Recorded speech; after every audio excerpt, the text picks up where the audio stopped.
Mood of ಕರ್ನಾಟಕದ ಒಲವು ಯಾವ ಕಡೆಗೆ ಇದೆ ಎಂಬುದನ್ನು ಕಳೆದ 2 ದಿನಗಳಿಂದ ಪಬ್ಲಿಕ್ ಟಿವಿಯಲ್ಲಿ ಅತ್ಯಂತ ವಿಸ್ತೃತವಾಗಿ ನಿಮ್ಮ ಮುಂದೆ ಮಂಡಿಸಲಾಗಿದೆ. ನಿನ್ನೆ 3 ಭಾಗಗಳನ್ನು ಇಡಲಾಗಿತ್ತು. ಅವೆಂದರೆ ಕಲ್ಯಾಣ ಕರ್ನಾಟಕ, ಕರಾವಳಿ ಕರ್ನಾಟಕ ಹಾಗೂ ಹಳೆ ಮೈಸೂರು. ಈ ದಿನ ನಿಮ್ಮ ಮುಂದೆ ಕಿತ್ತೂರು ಕರ್ನಾಟಕ, ಮಧ್ಯ ಹಾಗೂ ಮಲೆನಾಡು ಕರ್ನಾಟಕ ಮತ್ತು ಗ್ರೇಟರ್ ಬೆಂಗಳೂರು ಅಂದರೆ ಬೆಂಗಳೂರು ನಗರ ಮತ್ತು ಗ್ರಾಮಾಂತರದ ಕೆಲವು ಕ್ಷೇತ್ರಗಳನ್ನು ಸೇರಿಸಿ ಮಾಡಿರುವ ಗ್ರೇಟರ್ ಬೆಂಗಳೂರನ್ನು ನಿಮ್ಮ ಮುಂದೆ ಹಾಜರುಪಡಿಸಲಾಗಿದೆ. ಈ ಮೂಡ್ ಆಫ್ ಕರ್ನಾಟಕದ 2 ದಿನಗಳ ಸರ್ವೆ ಹೇಗೆ ನಡೆದಿದೆ ಎಂಬ ವಿವರಗಳನ್ನು ಈಗಾಗಲೇ ನಾವು ನೀಡಲಾಗಿದೆ. ಯಾವ ರೀತಿ ಸ್ಯಾಂಪಲ್ಗಳ ಸರ್ವೆ ಆಗಿದೆ, ಯಾವ ರೀತಿ ಸ್ಯಾಂಪಲ್ಗಳನ್ನು ರಿಜೆಕ್ಟ್ ಮಾಡಲಾಗಿದೆ ಮತ್ತು ಯಾವ ರೀತಿಯ ಮಾಹಿತಿಗಳನ್ನು ಸಂಗ್ರಹಿಸಲಾಗಿದೆ ಎಂಬುದನ್ನು ನಿಮ್ಮ ಮುಂದೆ ಇಟ್ಟಿದ್ದೇವೆ. ಈ ಅಂತಿಮವಾಗಿ ನಾವು ಇವತ್ತು ಕೊಟ್ಟಿರುವಂತಹ ತೀರ್ಪೇ ಅಂತಿಮ. ಅಂದರೆ ಚುನಾವಣೆಯ ಅವಶ್ಯಕತೆ ಇಲ್ಲ, election commission is of no use. ನಾವೇ ಎಲೆಕ್ಷನ್ ಕಮಿಷನ್ ಅಂತ ನಾವೇನು ಹೇಳ್ಕೊಳ್ಳೋಕ್ಕೆ ಪರಿಸ್ಥಿತಿನಲ್ಲಿಲ್ಲ. ಇದು ಪ್ರಾಥಮಿಕ, ಹಾಗಾಗಿ ಇದನ್ನು ನಾವು ಮೊದಲ ಹಂತದ ಸಮೀಕ್ಷೆ ಎಂದೇ ಪರಿಭಾವಿಸಿದ್ದೇವೆ. ಇದೊಂದನ್ನು ದಯಮಾಡಿ ಎಲ್ಲರೂ ಗಮನಿಸಿಕೊಳ್ಳಿ. ಇದನ್ನು ಸರ್ವೇನಲ್ಲೂ ಹೇಳಿದ್ವಿ. ಆದರೆ ಸಾಮಾನ್ಯವಾಗಿ 9 ಗಂಟೆಯ ನಾವು ಈ ಸುದ್ದಿಯನ್ನು ಮಾಡಲಿಕ್ಕೆ ಬಂದಾಗ ಹೆಚ್ಚಿನ ಜನ ನಮ್ಮನ್ನು ನೋಡಲಿಕ್ಕೆ ಬರಬಹುದೇನೋ ಅನ್ನೋ ಒಂದು ಸಣ್ಣ ಆಸೆಯಿಂದ ಮತ್ತೆ ರಿಪೀಟ್ ಪರ್ಫಾರ್ಮೆನ್ಸ್ ಕೊಡ್ತಾ ಇದ್ದೀವಿ. ಇದನ್ನು ಗಮನಿಸಿ. ಈ ಸಂಖ್ಯೆ ಅಂತಿಮ ಅಲ್ಲ, ಇದು ಫೈನಲ್ ಅಂತೂ ಅಲ್ಲವೇ ಅಲ್ಲ. ಅಭ್ಯರ್ಥಿಗಳು ಫೈನಲ್ ಆದ ಮೇಲೆ ಬದಲಾವಣೆಗಳಾಗೋದು ನಿಶ್ಚಿತ ಎಂಬ ಕನಿಷ್ಠ ಪರಿಜ್ಞಾನ ನಮ್ಮಲ್ಲಿ ಇದೆ. ಅಭ್ಯರ್ಥಿಗಳು ಫೈನಲ್ ಆಗಬೇಕು 224ಕ್ಕೂ. ಜಾತಿ ಮತ್ತು ಒಳ ಮೀಸಲಾತಿಯ ಪರಿಣಾಮಗಳನ್ನು ನಾವು ಸ್ಪಷ್ಟವಾಗಿ ಗುರುತಿಸಲು ಸಾಧ್ಯವಾಗಿಲ್ಲ. ಕಾರಣ ಈ ಸರ್ವೆ ಅದರ ಹಿಂದಕ್ಕೆ ಹೋಗಿರುವಂಥದ್ದು. ಹಾಗಾಗಿ ನಾವು ಅದನ್ನು ಗಮನಿಸಿಲ್ಲ. ಎಲ್ಲ ಕ್ಷೇತ್ರಗಳಲ್ಲೂ ಎಲ್ಲರಿಗೂ 3 ಪಕ್ಷಗಳಿಗೆ 50-50 ಕ್ಷೇತ್ರಗಳು ಅತ್ಯಂತ ನಿರ್ಣಾಯಕವಾಗಲಿವೆ ಅಂತ ನಮಗೆ ಗೊತ್ತಿದೆ. ಅವುಗಳ ಸಂಖ್ಯೆ ಬಿಟ್ವೀನ್ 20, 21, 22ರ ಆಸುಪಾಸಿನಲ್ಲೆಲ್ಲೋ ಕುತ್ಕೋತಾ ಇದೆ. ಈ 20, 50, 50 ಯಾರು ಬೇಕಾದ್ರೂ ಗೆಲ್ಲಬಹುದು ಅನ್ನೋ ಕ್ಷೇತ್ರಗಳೇ ಎಲ್ಲ ಪಕ್ಷಗಳಿಗೂ ನಿರ್ಣಾಯಕವಾಗುವ ಸರ್ವ ಲಕ್ಷಣಗಳಂತೂ ಕಾಣಿಸ್ತಾ ಇದೆ. ಹಾಗಿದ್ದರೆ ಈ ಚಿತ್ರಣ ಬದಲಾಗುವುದಕ್ಕೆ ಇನ್ನೇನು ದಾರಿಯೇ ಇಲ್ಲವೋ ಅಂದರೆ ನೋ. ಮುಂದಿನ 40 ದಿನಗಳಲ್ಲಿ ಈ ಮೇಲಿನ ಅಂಶಗಳ ಆಧಾರದ ಮೇಲೆ ಬಹುಶಃ ಫಲಿತಾಂಶ ಒಂದಿಷ್ಟು ಏರುಪೇರುಗಳನ್ನು ನೋಡುತ್ತೆ. ಯಾರ ಪರವಾಗಿಯೂ ಇರ್ಬೋದು, ಯಾರ ವಿರುದ್ಧವಾಗಿಯೂ ಇರಬಹುದು. 50-50 ಕ್ಷೇತ್ರಗಳನ್ನು ಗುರುತಿಸಿರೋದು ಬಿಕಾಸ್ ವಿ ಕಾಂಟ್ ಗಿವ್ 224ರಲ್ಲಿ 100 50-50 ಕ್ಷೇತ್ರ ಅಂತ ಕೊಟ್ಕೊಂಡು ಕೂತ್ಕೊಳ್ಳೋಕ್ಕಾಗಲ್ಲ. ಹಾಗಾಗಿ 21ನೇ 22ನೇ ಕೊಟ್ಟಿರೋದು ನಾವು. ಅದನ್ನು ಗುರುತಿಸಿರುವ ರೀತಿ ಏನಪ್ಪ ಅಂದರೆ 50-50 ಎಲ್ಲಿ ತೀವ್ರವಾದ ಬಾಕ್ಸಿಂಗ್ ನಡೀತಾ ಇದೆ ಅಂತ ಹೇಳ್ತಾ ಇದ್ದೀವಿ. ಅದು ಬದಲಾಗುತ್ತಿರುವ ಜಾತಿ ಸಮೀಕರಣಗಳು ಆ ಕ್ಷೇತ್ರಗಳಲ್ಲಿ, ಅಭ್ಯರ್ಥಿಗಳ ವರ್ಚಸ್ಸು ಆ ಕ್ಷೇತ್ರಗಳಲ್ಲಿ, ವಿಪರೀತವಾದ ತ್ರಿಕೋನ ಸ್ಪರ್ಧೆಗಳು ಆ ಕ್ಷೇತ್ರಗಳಲ್ಲಿ, ಪಕ್ಷಾಂತರದ ಪರಿಣಾಮ ಲೈಕ್ ಅರಸೀಕೆರೆಯಲ್ಲಿ ಶಿವಲಿಂಗೇಗೌಡ ಬಂದರು, ಗುಬ್ಬಿಯಲ್ಲಿ ಶ್ರೀನಿವಾಸ್ ಬಂದರು ಅಂದರೆ ಅಲ್ಲಿ JDSನವರು ಅವ್ರನ್ನ ಕೆಡವಣ ಈ ಸರಿ ಅಂತ ಕಾಯ್ತಾ ಇರೋದು. ಆದರೆ ಕಾಂಗ್ರೆಸ್ ಹೆಂಗಾದರೂ ಗೆಲ್ಲಿಸ್ಕೋಬೇಕು ಅಂತ ಟ್ರೈ ಮಾಡ್ತಿರೋದು, ಮಧ್ಯದಲ್ಲೆಲ್ಲೋ BJP ತೂರಣವ ಅಂತ ಓಡಾಡ್ತಾ ಇರೋದು. ಈ ರೀತಿಯ ಪಕ್ಷಾಂತರದ ಪರಿಣಾಮಗಳು, ರೆಬೆಲ್ಗಳ ಹಾವಳಿಗಳು, SDPIನ ಪಾತ್ರ, ಒಂದೆರಡು ಕಡೆ ಅನುಕಂಪದ ಸಂಕೇತಗಳು, ಪಕ್ಷಗಳ ನಡುವಿನ ಮ್ಯಾಚ್ ಫಿಕ್ಸಿಂಗ್, ಐ ರಿಪೀಟ್, ಪಕ್ಷಗಳ ನಡುವಿನ ಮ್ಯಾಚ್ ಫಿಕ್ಸಿಂಗ್ ಮತ್ತು ಪಕ್ಷದ ಒಳಗಿನ ಒಳ ಏಟುಗಳು, ಈ ಇಷ್ಟೂ ಅಂಶಗಳ ಆಧಾರದ ಮೇಲೆ ಈ 50-50 ಕ್ಷೇತ್ರಗಳನ್ನು ನಾವು ಗುರುತಿಸಿದ್ದೇವೆ. ಈ ನಿನ್ನೆ ನಡೆದಂತಹ ಎಲ್ಲ ಪ್ರಾಂತ್ಯಗಳ ಸರ್ವೆ ಫಲಿತಾಂಶವನ್ನು ನಾನು ಮತ್ತೆ ರಿಪೀಟ್ ಮಾಡಬೇಕಾಗಿಲ್ಲ. ಆದರೆ ನಿನ್ನೆ ನಡೆದ 3 ಪ್ರಾಂತ್ಯಗಳಲ್ಲಿ 117 ಸ್ಥಾನಗಳ ಪೈಕಿ ಕಾಂಗ್ರೆಸ್ 47, BJP 39, JDS 29 ಸ್ಥಾನಗಳನ್ನು ತನ್ನದಾಗಿಸಿಕೊಳ್ಳಬಹುದು ಎಂದು ನಮಗೆ ಕಾಣಿಸಿದ್ದನ್ನು ನಿಮ್ಮ ಮುಂದೆ ಇಟ್ಟಿದ್ದೇವೆ. I repeat, this cannot be A voting of election ಅಂತ ಅಲ್ಲ. 2 ಕ್ಷೇತ್ರಗಳಲ್ಲಿ ಇತರರು ಕಾಣಿಸಬಹುದು ಅಂತಿತ್ತು. ಇವತ್ತು ಕಿತ್ತೂರು ಕರ್ನಾಟಕ, ಮಲೆನಾಡು, ಮಧ್ಯ ಕರ್ನಾಟಕ ಮತ್ತು ಗ್ರೇಟರ್ ಬೆಂಗಳೂರಿನ ಸರ್ವೆ ರಿಸಲ್ಟನ್ನು ನಿಮ್ಮ ಮುಂದೆ ಇಡ್ತಾ ಇದ್ದೀನಿ. ಅದು ಇಟ್ಟ ನಂತರ I can go and make ಯಾರ ಜೊತೆ ಕಾಮೆಂಟ್ರಿ ತೊಗೋಬೋದು ಅವ್ರ ಜೊತೆ ಕ್ವಿಕ್ಕಾಗಿ ಕಾಮೆಂಟ್ರಿ ತೊಗೋತೀವಿ. ಬಿಕಾಸ್ ನಮ್ಗೆ ಅರ್ಥ ಆಗ್ತಾ ಇದೆ 2 ಗಂಟೆಗಳ ಕಾಲ ಈ 4 ಮುಖಗಳನ್ನು ನೋಡಿದವರು ಇನ್ನೆಷ್ಟೊತ್ತು ನೋಡಬೇಕು ಅಂತಿರ್ಬೋದು. ಡೋಂಟ್ ವರಿ, ನಾವು ಅಷ್ಟೇನು ಕೆಟ್ಟವರೇನಲ್ಲ. ಹಾಗಾಗಿ ನಮ್ಮ ಮುಖವನ್ನು ನೀವು ಸಹಿಸ್ಕೋಬೋದು. ಕರ್ನಾಟಕದ ದೇಶದ ಈ ಮತದಾರರು ಎಂತೆಂಥ ಮುಖಗಳನ್ನು ಸಹಿಸ್ಕೊಂಡಿದ್ದೀರಿ, ಎಂತೆಂಥ ಕ್ಯಾರೆಕ್ಟರ್ಗಳನ್ನು ಒಪ್ಕೊಂಡಿದ್ದೀವಿ. ನಾವು 4 ಜನ ಸಹಿರಾಗಲ್ವೇ, ನಾವೇನಷ್ಟು ಅಪಾಯಕಾರಿ ಅಲ್ಲ, ನೋ ಪ್ರಾಬ್ಲಮ್ ಅಂತ ಕಾಣುತ್ತೆ. ಹಾಗಾಗಿ ದಯವಿಟ್ಟು ಕ್ಷಮಿಸಿಬಿಡಿ. ಮಗದೊಮ್ಮೆ ನಿಮ್ಮ ಮುಂದೆ ನಾವು ಆ ಬೈದಿಗೆ ಹೊಡೆಯುವ ಕೆಲಸವನ್ನು ಮುಂದಿನ ಅರ್ಧ ಮುಕ್ಕಾಲು ಗಂಟೆ ಮಾಡ್ತೀವಿ ಅಂತ ಕಾಣುತ್ತೆ. ಬಟ್ ಈಗ ನಡೆಯುವ ಚರ್ಚೆಯಲ್ಲಿ ಇಲ್ಲಿ ಬರುತ್ತಿರುವ ಯಾವುದೇ ಅಂಶಗಳು ಪುನರಾವರ್ತನೆ ಆಗುವುದಿಲ್ಲ ಅಂತ ಮಾತ್ರ ನಿಮಗೆ ಆಶ್ವಾಸನೆಯನ್ನು ಕೊಡುವ ಮೂಲಕ, ಚುನಾವಣೆ ಟೈಮ್ ಅಲ್ವಾ, ಹಾಗಾಗಿ ನಾವು ಆಶ್ವಾಸನೆಯನ್ನು ಕೊಡುವ ಮೂಲಕ ಮುಂದಕ್ಕೆ ಹೋಗ್ತೀವಿ. ಮೊದಲಿಗೆ ಕಿತ್ತೂರು ಕರ್ನಾಟಕದ ಭಾಗಕ್ಕೆ ಹೋಗ್ತಾ ಇದ್ದೀನಿ. ಮೂಡ್ ಆಫ್ ಕರ್ನಾಟಕನಲ್ಲಿ ಕಿತ್ತೂರು ಕರ್ನಾಟಕದ ಭಾಗ, ಐ ಡೋಂಟ್ ನೋ, ಅದರಲ್ಲಿ ಕಿತ್ತೂರು ಕರ್ನಾಟಕದಲ್ಲಿ Belagavi. Okay, we will take Belagavi first. ರಾಜ್ಯದ ಅತ್ಯಂತ ದೊಡ್ಡ ಜಿಲ್ಲೆಗಳ ಪೈಕಿ ಒಂದಾಗಿರುವಂತಹ ಬೆಳಗಾವಿ 18 ಕ್ಷೇತ್ರಗಳನ್ನು ಹೊಂದಿದೆ. ಇದನ್ನು ಬಿಟ್ಟರೆ ಇದಕ್ಕಿಂತ ದೊಡ್ಡದಾದಂಥ ಯಾವುದಾದೊಂದು ಪ್ರದೇಶ ಅಂತಿದ್ರೆ ಅದು ಬೆಂಗಳೂರು ಮಾತ್ರ. 28 ಸ್ಥಾನಗಳನ್ನು ಇಟ್ಕೊಂಡಿರುವಂಥ ಬೆಂಗಳೂರು. ಅದು ಬಿಟ್ಟರೆ ಬೆಳಗಾವಿಯೇ ಅತಿ ದೊಡ್ಡ ಜಿಲ್ಲೆ, ಬಿಕಾಸ್ ಈ ಜಿಲ್ಲೆನ ನಾವು ಒಡೆದಿಲ್ಲ. ಈ ಬೆಳಗಾವಿಯಲ್ಲಿ ಈ ಬಾರಿ 18 ಕ್ಷೇತ್ರಗಳ ಪೈಕಿ ಭಾರತೀಯ ಜನತಾ ಪಕ್ಷ 8, ಕಳೆದ ಬಾರಿ 10 ಇತ್ತು, ಕಾಂಗ್ರೆಸ್ 10, ಕಳೆದ ಬಾರಿ 8 ಇತ್ತು, JDS ಪರಂಪರಾನುಗತವಾಗಿ ದೀರ್ಘಕಾಲದಲ್ಲಿ ಒಂದು ಕಾಲದಲ್ಲಿ ಅದು ತನ್ನ ಶಕ್ತಿಯನ್ನು ಇಲ್ಲಿ ಹೊಂದಿದ್ದರೂ ಈಗ ಎಲ್ಲ ಶಕ್ತಿಯನ್ನು ಕುಸ್ತು ಕಳ್ಕೊಂಡಂಗೆ ಕಾಣಿಸ್ತಾ ಇದೆ. 2 ಲಾಭಗಳು ಭಾರತೀಯ ಜನತಾ ಪಕ್ಷದ ಮತ್ತು ಕಾಂಗ್ರೆಸ್ ಮಧ್ಯೆ ಆಗುತ್ತೆ. But the trouble with Belgaum ಅಂತಂದರೆ ಅಡ್ಜಸ್ಟ್ಮೆಂಟ್ ಪಾಲಿಟಿಕ್ಸ್ ಅನ್ನೋ ಪದ ಎಲ್ಲರೂ ಹುಟ್ಟಿದ್ರೆ ಅದು ಬೆಳಗಾಮಲ್ಲೇ ಹುಟ್ಟಿರಬೇಕು ಮೋಸ್ಟ್ಲಿ ಅಂತ ಕಾಣುತ್ತೆ. ಹಾಗಾಗಿ ಆ ಸೋ ಕಾಲ್ಡ್ ಅಡ್ಜಸ್ಟ್ಮೆಂಟ್ಸ್ ಏನಿದೆ ಅಲ್ಲಿ ಅಭ್ಯರ್ಥಿಗಳ ಮಧ್ಯೆ ನಡೆಯುವಂಥ ಅಡ್ಜಸ್ಟ್ಮೆಂಟ್ಗಳು, ಹೊಂದಾಣಿಕೆಗಳು, ಪಕ್ಷ, ಜಾತಿ, ರಾಜಕಾರಣ, ಸಿದ್ಧಾಂತ ಎಲ್ಲವನ್ನು ಮೀರಿದ ಹೊಂದಾಣಿಕೆಗಳು ಆ ಜಿಲ್ಲೆಯಲ್ಲಿ. ಹಾಗಾಗಿ ಆ ಹೊಂದಾಣಿಕೆಗಳು ಏರುಪೇರಾದರೆ ಬಹುಶಃ ಇಬ್ಬರು ಸಮಸಮವಾಗಿ ಮುಂದುವರಿಯುವ ಸರ್ವ ಸಾಧ್ಯತೆಗಳು ಕೂಡ ಇರುತ್ತೆ ಅಂತ ಕಾಣುತ್ತೆ. All right, we go to Bagalkote, number 2 district of Kittur ಕರ್ನಾಟಕದ 2ನೇ ಜಿಲ್ಲೆ. ಬಾಗಲಕೋಟೆಯಲ್ಲಿ 7, BJP 3, ಕಾಂಗ್ರೆಸ್ 4, JDS 0 ಅಂತ ನಮಗೆ ತೋರಿಸ್ತಾ ಇದೆ. ಕಳೆದ ಚುನಾವಣೆಯಲ್ಲಿರುವಂತಹ ಸಂಖ್ಯೆಗಳನ್ನು ಯಾರು ಒಬ್ಬರು ನನಗೆ ಇದನ್ನು ಹೇಳ್ತಿದ್ದಂಗೆ ರಿಪೀಟ್ ಕೊಟ್ಟರೆ I think somebody will help me ಅಂತ ಅನ್ಸುತ್ತೆ. BJP 3, ಈಗ ಕಳೆದ ಬಾರಿ 5, 2 ಲಾಸ್ ಕಾಣಿಸ್ತಾ ಇದೆ. ಕಾಂಗ್ರೆಸ್ 4, ಕಳೆದ ಬಾರಿ 2 ಇತ್ತು, 4 ಕಾಣಿಸ್ತಾ ಇದೆ. ಇನ್ನು ಮುಂದಕ್ಕೆ ಹೋಗೋಣದಾದರೆ ವಿಜಯಪುರ 8 ಕ್ಷೇತ್ರಗಳು. 8 ಕ್ಷೇತ್ರದಲ್ಲಿ ಭಾಳ ದೊಡ್ಡ ವ್ಯತ್ಯಾಸ ಅಲ್ಲ, ವ್ಯತ್ಯಾಸನೇ ಕಾಣಿಸ್ತಾ ಇಲ್ಲ. 3 ಇತ್ತು ಕಾಂಗ್ರೆಸ್ಸಲ್ಲಿ BJPಗೆ, 3 ಇತ್ತು ಕಾಂಗ್ರೆಸ್ಸಿಗೆ, 2 ಇತ್ತು JDSಗೆ. ಅವರವರ ಸ್ಥಾನಗಳನ್ನು ಉಳಿಸಿಕೊಳ್ಳುವ ಸರ್ವಲಕ್ಷಣಗಳು ಕಾಣಿಸ್ತಾ ಇದೆ. ವೆರಾಸ್ ಧಾರವಾಡಕ್ಕೆ ಹೋಗೋದಾದರೆ, ಇಫ್ ಯು ಗೋ ಟು ಧಾರವಾಡದಲ್ಲಿ ಒಟ್ಟು ಕ್ಷೇತ್ರ 7, ಭಾರತೀಯ ಜನತಾ ಪಕ್ಷ 4, ಕಳೆದ ಬಾರಿ 5, 1 ಡೌನ್, ಕಾಂಗ್ರೆಸ್ 3, ಕಳೆದ ಬಾರಿ 2, 1 ಅಪ್, ಆ್ಯಂಡ್ JDS 0. ಇಲ್ಲೇ ಬಂದು ಕೂತ್ಕೊಂಡು 0 ಅಂತಲ್ಲ, ಯಾವುದೇ ಸ್ಥಾನ ಗೆಲ್ಲಲಿವೇನೋ ಅಂತ ಅನ್ನಿಸ್ತಾ ಇದೆ ನಮಗೆ.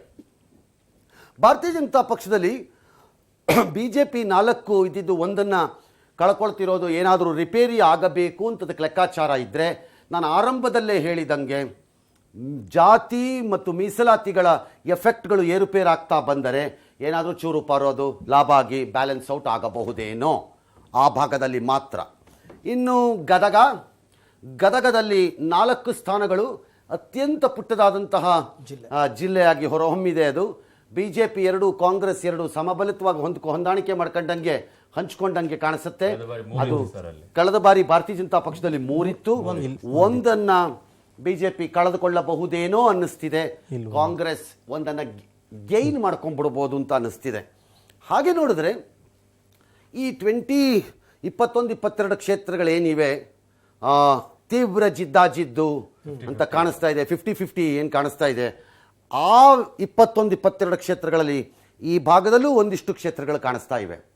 ಇಲ್ಲೂ ಇವೆ, ಇಲ್ಲವೇ ಇಲ್ಲ, ಇಲ್ಲಿ 0 ಅಂತ ಹೇಳಲಿಕ್ಕೆ ಆಗ್ತಾ ಇಲ್ಲ ನಮ್ಮ ಕೈಯಲ್ಲಿ. ಬಟ್ ಹಳೆ ಮೈಸೂರು ಮತ್ತು ಮಧ್ಯ ಕರ್ನಾಟಕ ಮತ್ತು ಮಲೆನಾಡಿನಲ್ಲಿ ಕಾಣಿಸೋಷ್ಟು ಈ ಭಾಗದಲ್ಲಿ ಕಾಣಿಸ್ತಾ ಇಲ್ಲ ಅಷ್ಟೇ. ಈ ಭಾಗದಲ್ಲೂ ಕಾಣಿಸ್ತಾ ಇದೆ ಆ ಸಂಖ್ಯೆಗಳು. ಕೊನೆಯದಾಗಿ ಹಾವೇರಿ, ಮಾನ್ಯ ಮುಖ್ಯಮಂತ್ರಿಗಳ ತವರು ಜಿಲ್ಲೆ. ಆ ಜಿಲ್ಲೆಯ ಒಟ್ಟು 6 ಕ್ಷೇತ್ರಗಳ ಪೈಕಿ 2 BJP, 4 ಕಾಂಗ್ರೆಸ್ ಹಾಗೂ 0 JDSಗೆ ಯಾವುದು ಬರಲಿಕ್ಕಿಲ್ಲ ಅಂತ ಕಾಣಿಸ್ತಾ ಇದೆ. ಹಾಗೆ ನೋಡಿದ್ರೆ BJP ಬಳಿ 4 ಸ್ಥಾನಗಳಿದ್ವು ಆ ಜಾಗದಲ್ಲಿ, ಅದಕ್ಕೆ 2 ಇಳಿಬೋದು ಅಂತಿದ್ದಾರೆ. ಕಾಂಗ್ರೆಸ್ 4 ಇತ್ತು. ಬಟ್ BJPಗೆ 4 ಇತ್ತು ಅಂತಂದರೆ ಅದರಲ್ಲಿ ಒಂದಾಗಲೇ ಹಾನಗಲ್ನಲ್ಲಿ ಅವರು ಉಪಚುನಾವಣೆಯಲ್ಲಿ ಅದನ್ನು ಕಳ್ಕೊಳ್ಳೋದು 3ಕ್ಕೆ ಬಂದು ಆಗಿತ್ತದು. ಇನ್ನೊಂದು ಏನಾರು ಹೆಚ್ಚು ಕಡಿಮೆ ಆಗ್ಬೋದು ಅಂತಿದೆ. ಬಟ್ ಈ ಜಿಲ್ಲೆನಲ್ಲಿ ಮಾತ್ರ 100% ಅಟ್ಲೀಸ್ಟ್ 1 ಕ್ಷೇತ್ರದಲ್ಲಂತೂ 50-50 ಕಾಣಿಸ್ತಾ ಇದೆ ಈ ಜಿಲ್ಲೆನಲ್ಲಿ.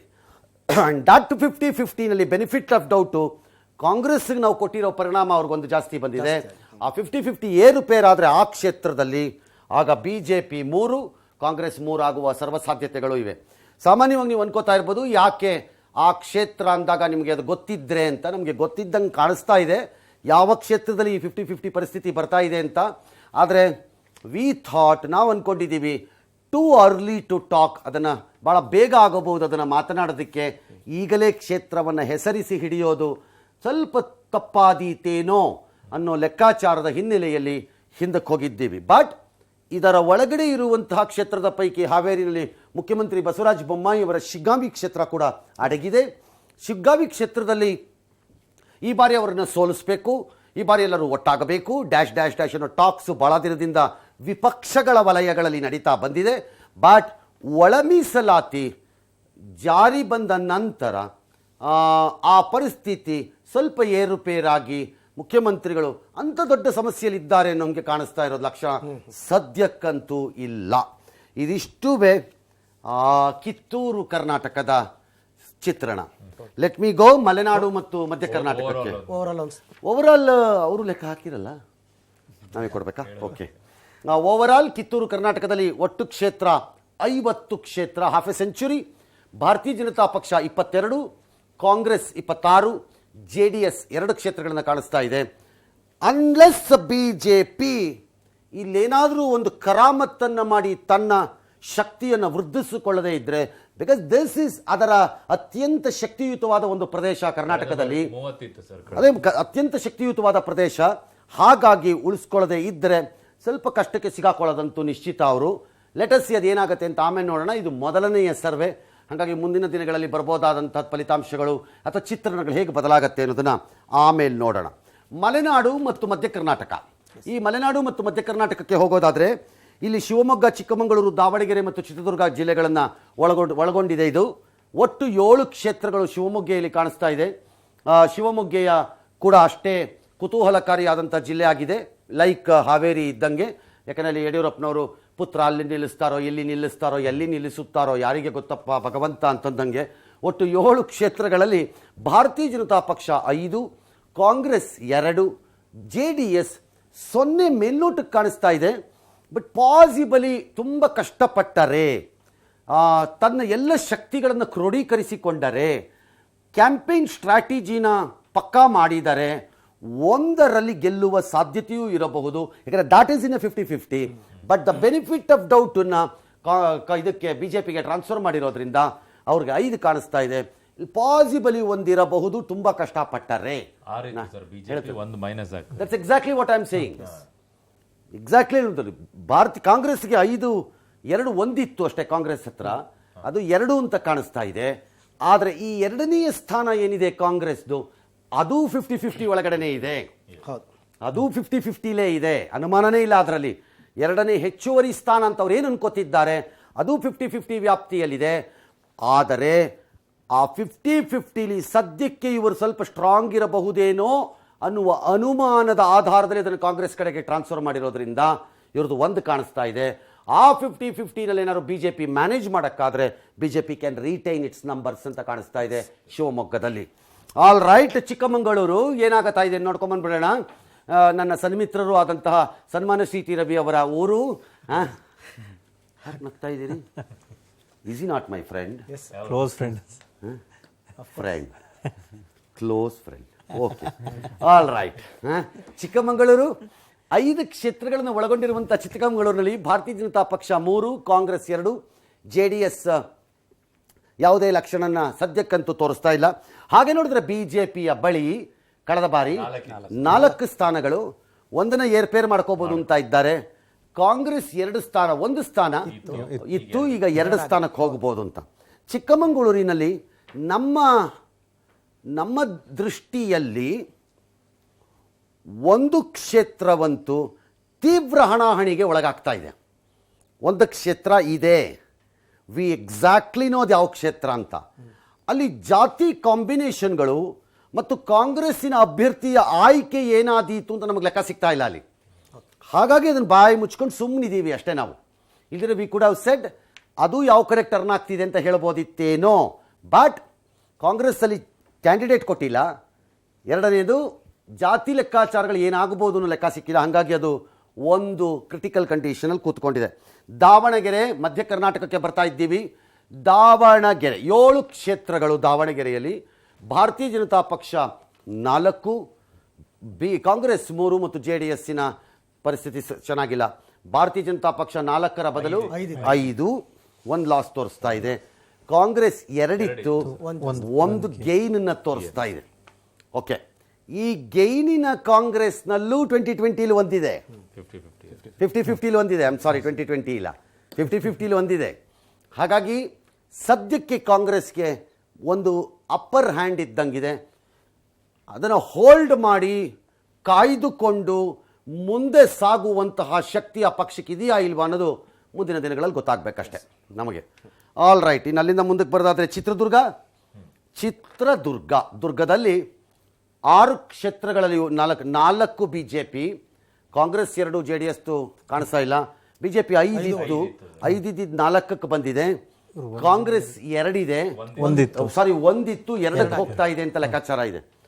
ಸ್ಟ್ರೈಟ್ ಅವೇ BJP ಒಳ ಮೀಸಲಾತಿಯ ಪರಿಣಾಮಗಳನ್ನು ತಾನು ತೋರಿಸ್ಬೇಕು ಅಂತಿದ್ರೆ ಈ ಜಿಲ್ಲೆಯಲ್ಲಿ ತೋರಿಸ್ಬೇಕೀಗ. ಅವರು ತೋರಿಸೋದೇ. ಆದರೆ ಒಂದು ವೇಳೆ ಅದನ್ನು ತೋರಿಸಿದರೆ ಮತ್ತು ಇವತ್ತಾಗಿರುವ ಬೆಳವಣಿಗೆಯ ಹಿನ್ನೆಲೆಯಲ್ಲಿ ಯಾವುದು BJPಗೆ ಒಂದು ಅಪಾಯವೂ ಇದೆ, ಕಾಂಗ್ರೆಸ್ಗೆ ಒಂದು ಅಪಾಯವೂ ಇದೆ.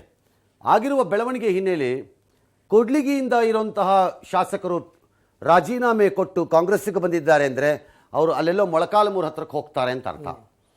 ಆ ಮೊಳಕಾಲ್ಮೂರು ಈಗ ಸದ್ಯ BJP ಕ್ಷೇತ್ರ, ಅದು ಸದ್ಯಕ್ಕೆ BJP ಕ್ಷೇತ್ರವೇ ಇದೆ. ಅದನ್ನು ಅವರು ಕಸೀತಾರಾ ಅನ್ನೋ ಪ್ರಶ್ನೆ ಉದ್ಭವವಾಗಬೇಕಾಗ ಆಗೇನಾಗುತ್ತೆ ಈ ನಂಬರ್ಸು ನಮಗೆ ಗೊತ್ತಿಲ್ಲ. ನಂಬರ್ 1, ಕಾಂಗ್ರೆಸ್ ಲೆಕ್ಕ ಹಿಡಿದ್ರೆ ಒಂದು ಕ್ಷೇತ್ರದಲ್ಲಿ, ಚಿತ್ರದುರ್ಗದ ಒಂದು ಕ್ಷೇತ್ರದಲ್ಲಿ ಅಭ್ಯರ್ಥಿಯನ್ನು ಹಾಕುವ ವಿಚಾರದಲ್ಲಿ ಹಿರಿಯ ನಾಯಕರ ಮಧ್ಯೆ ಒಂದಿಷ್ಟು ಗೊಂದಲಗಳಿದ್ದಂಗಿದೆ.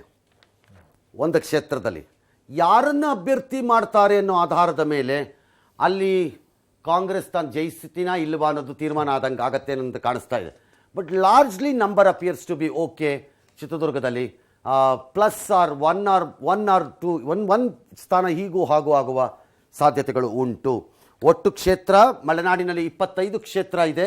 25ರಲ್ಲಿ 16 BJP, 9 ಕಾಂಗ್ರೆಸ್ ಮತ್ತು JDSಗೆ ತನ್ನ ಅಕೌಂಟನ್ನು ಓಪನ್ ಮಾಡಲಿಕ್ಕೆ ಆಗದಿರಬಹುದು ಅನ್ಸತ್ತೆ. ಎಕ್ಸೆಪ್ಟ್ ವಾಟ್ ಐ ಸೇ, ಶಿವಮೊಗ್ಗದಲ್ಲಿ ಆ ಸಾಧ್ಯತೆಗಳದಕ್ಕಿನ್ನೂ ಜೀವಂತವಾಗಿದೆ ಅಂತ ಕಾಣುತ್ತೆ. ನೋಡ್ಬೇಕು ಅದರ ಮುಂದೆ ಏನಾಗುತ್ತೆ ಅಂತ.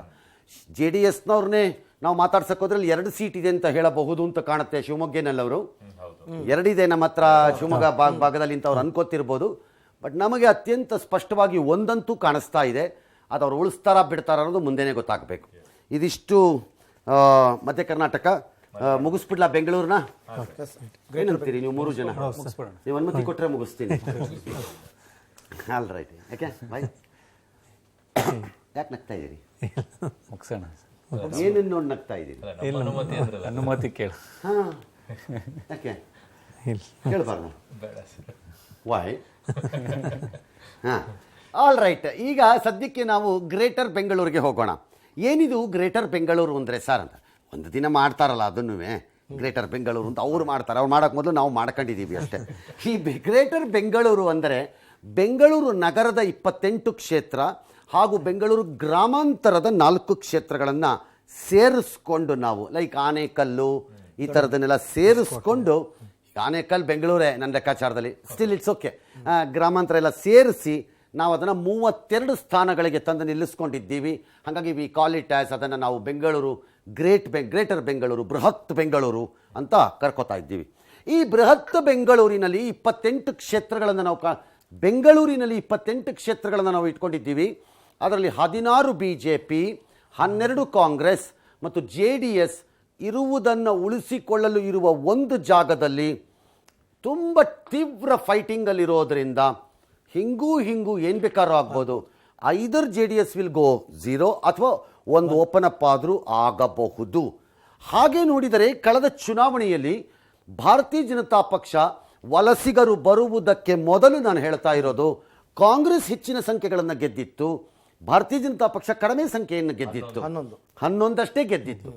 ಆದರೆ 4 ವಲಸಿಗರು ಮೂವ್ ಆಗಿರೋ ಪರಿಣಾಮ ಮತ್ತು ಅವರ ಶಕ್ತಿಗಳು ಚೆನ್ನಾಗೇ ಇರುವ ಪರಿಣಾಮ ಭಾರತೀಯ ಜನತಾ ಪಕ್ಷ ಅದರ ನೇರ ಲಾಭವನ್ನು ಪಡ್ಕೊಳ್ಳೋ ಕಾಣಿಸ್ಕೋತಾ ಇದೆ. ವೆರಾಸ್ ಕಾಂಗ್ರೆಸ್ ಆ ಲಾಭವನ್ನು ಕಳ್ಕೊಳ್ಳೋ ಹಾಗೆ ಕಾಣಿಸ್ಕೋತಾ ಇದೆ. ನಂಬರ್ 2 15 ಇತ್ತಲ್ಲ. ಹಾಗಿದ್ರೆ ಹೇಗೆ ನೀವು ಲೆಕ್ಕ ಅಂತಂದರೆ JDSಗೆ ಅಧಿಕೃತವಾಗಿ ಕಳೆದ ಬಾರಿ 2 ಸೀಟ್ ಇತ್ತು. ಒಂದು ಮಹಾಲಕ್ಷ್ಮಿ ಲೇಔಟು, ಇನ್ನೊಂದು ಪಿಣ್ಯ ದಾಸರಹಳ್ಳಿ 2 ಕ್ಷೇತ್ರ ಇತ್ತು. ಹಾಗಾಗಿ ಕಾಂಗ್ರೆಸ್ 4 ಕಳೆದುಕೊಂಡರು, ಅಂತಿಮವಾಗಿ 3 ಕಳ್ಕೊಂಡಂಗೆ ಕಾಣಿಸ್ತಾ ಇದೆ ಅಷ್ಟೇನೇನೆ. Okay, fair. ನಾವು ದ ನೆಕ್ಸ್ಟ್ ಪಾಯಿಂಟ್, ಬೆಂಗಳೂರಿನಲ್ಲಿ ಏನಾಗ್ಬೋದು ಅನ್ನೋಕ್ಕೆ.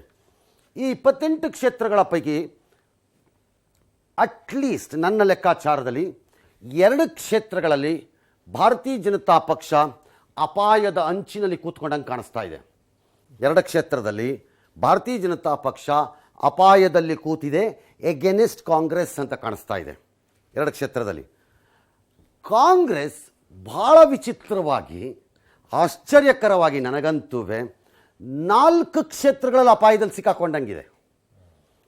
ತಾನು ಗೆಲ್ಲಬಹುದಾದ ಕ್ಷೇತ್ರಗಳು, ಗೆದ್ದಿರುವ ಕ್ಷೇತ್ರಗಳಲ್ಲೇ 4 ಕ್ಷೇತ್ರಗಳಲ್ಲಿ ಅಟ್ಲೀಸ್ಟ್ 3 ಅಂತೂ ತುಂಬ ಚೆನ್ನಾಗಿ ಕಾಣಿಸ್ತಾ ಇದೆ.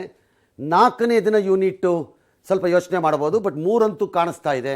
Where there appears to be severe fight ಇದ್ದಂಗಿದೆ ಅಲ್ಲಿ.